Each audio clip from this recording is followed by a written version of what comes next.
Interrogation surprise ce matin sur les chemins qui mènent au lac d'Ayous. En montagne, le numéro à privilégier, c'est le 112. C'est un numéro international. Gendarmerie, préfecture, pompiers, les services de l'État sont là. Une petite piqûre de rappel toujours bienvenue, même pour les randonneurs les plus avertis.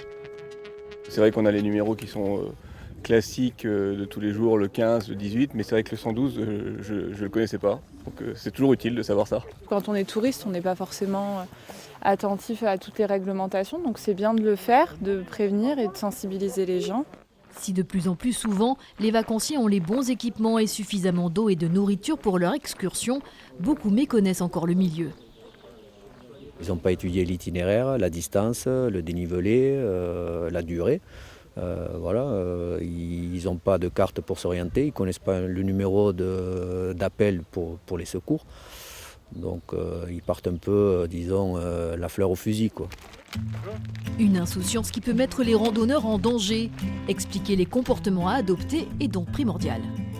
On fait attention à ce que les personnes qui se déplacent en montagne aient les bons réflexes pour pouvoir randonner en toute sécurité. Chez nous, on dit souvent une randonnée réussie, c'est une randonnée sans souci.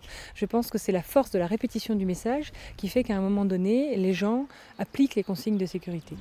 L'été dernier, 182 interventions de secours ont eu lieu en montagne en Béarn. 75% d'entre elles impliquaient des randonneurs.